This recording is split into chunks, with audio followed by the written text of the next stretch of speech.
त्या पत्रामध्ये आम्ही असं म्हणालो होतो की आम्हाला मलिक साहेब ते त्यावेळेचे चीफ सेक्रेटरी होते, त्याच्यानंतर हक आपले असणारे पुण्याचे SP होते, त्याच्यानंतर देवेंद्र फडणवीस हे असणारे मुख्यमंत्री होते। तेव्हा या तिघांनाही दंगलीची बातमी किती वाजता कळाली आणि ती कळाली नसेल तर का कळाली नाही याचा शोध घेणं हा कमिशनचं सगळ्यात मोठं वर्क आहे असं त्या ठिकाणी मानतोय। कारण का 1 तारखेला काय काय घडलं आणि पुन्हा ते घडू नये याच्यासाठी सजेशन्स गव्हर्नमेंटने मागितलेले आहेत।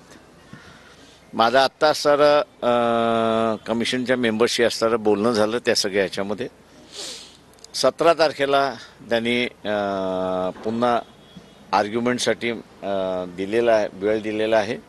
त्यावेळेस या सगळ्या गोष्टी मी असं कमिशन पुढे त्या ठिकाणी आणणार आहे अशी एक परिस्थिती आहे। त्याच्याचबरोबर जाता जाता मी त्यांना असं हेही म्हणालो की शरद पवार जे आहेत त्यांचं ॲफिडेव्हिट इथे सादर केल्यानंतर त्यांनी असं एक प्रेस कॉन्फरन्स घेतली होती आणि गव्हर्नमेंटचा स्टँड कसा चुकीचा आहे आणि त्या संदर्भातली त्यांच्याकडे असणारे काही महत्त्वाचे कागदपत्र आहेत। तेव्हा कमिशननं असणारी एक विनंती केली होती की शरद पवारांकडून सुद्धा ती जी महत्त्वाची कागदपत्र आहेत तीही आपण त्याच्यामध्ये मागून घ्यावीत म्हणून त्यांना विनंती करण्यात आली। आता 1 तारखेला परत भीमा कोरेगाव व्हायचे त्या संदर्भात काय बोलणं नाही, त्या संदर्भात काही नाही। ज्या पद्धतीने परभणीत हिंसाचार मी आता येतोय त्याच्यामध्ये करतोय ना 2 वाजता मी तिथे दोन्ही ठिकाणी फक्त इथं बाकी प्रेसमध्ये दे दोन्ही ते मी असं म्हणेन त्याच्यामध्ये की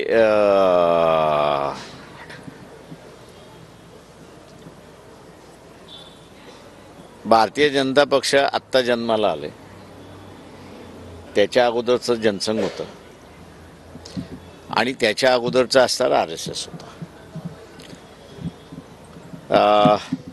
57, 58, 49, 50 ही जी घटनेचा जो कालखंड आहे या घटनेच्या कालखंडामध्ये सर्वात मोठा विरोध जर कोणी केला असेल बाबासाहेबांना त्यावेळेस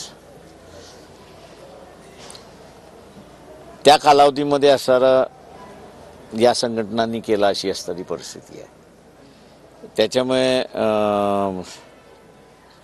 अमित शहाचं हाऊसमधलं असणारं जे काही वक्तव्य आहे की आंबेडकर करण्यापेक्षा देव असणारं जर नावं घेतलं असती तर ती जी जुनी मेंटॅलिटी आहे ती जुनी मेंटॅलिटी पुन्हा बाहेर पडलेली आहे।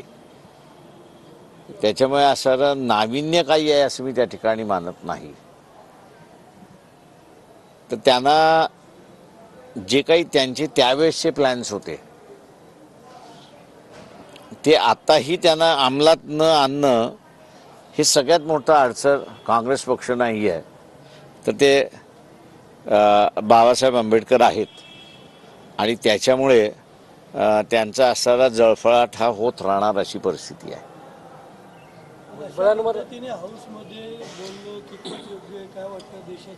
नाही, मी म्हणून म्हणालो ना की तो जो जळफळाट आहे तो जळफळाट बाहेर पडला असं एवढंच म्हणेन मी त्या ठिकाणी। थँक्यू चला व्यक्ती नाही भाजप नाही